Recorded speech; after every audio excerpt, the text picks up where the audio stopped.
রোশনাই সিরিয়ালের আপডেটটি নিয়ে চলে এসেছি। বিস্তারিত জানতে ভিডিওটি লাইক দিয়ে চ্যানেলটি সাবস্ক্রাইব করে প্রথম থেকে দেখতে থাকুন। গল্পের শুরুতে আমরা দেখতে পারবো মিস্টার সেন বলেন তাদের সংসার না ভেঙে যায়, তাই সুরঙ্গমা দেবীর কথা প্রকাশ্যে আনেননি এবং গরিমা দেবীর কেরিয়ার কোনো রকম ক্ষতি না হয় তার জন্য তিনি চুপ করেছিলেন।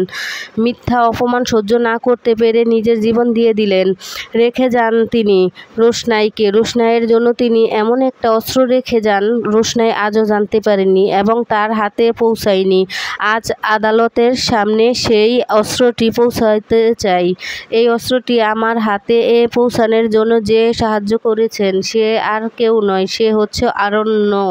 সুদর্শনা দেবী একটি চিঠি রেখে যান রোশনাইয়ের পরিচয় সম্পর্কে। রোশনাই সেই চিঠি আদালতে পড়ে শোনান। হঠাৎ করে আরণ্যর বাবা হেসে উঠেন। আরণ্যর বাবা বলেন সুদর্শনা দেবীর দুর্বল চিত্রের মানুষ ছিলেন, তার জন্য সে আত্মহত্যা করেছেন। আত্মহত্যার আগে উনি ভেবেছিলেন সুরঙ্গমা দেবী এবং রঞ্জন প্রসাদ জিকে ফাঁসিয়ে দেওয়া পরিকল্পনা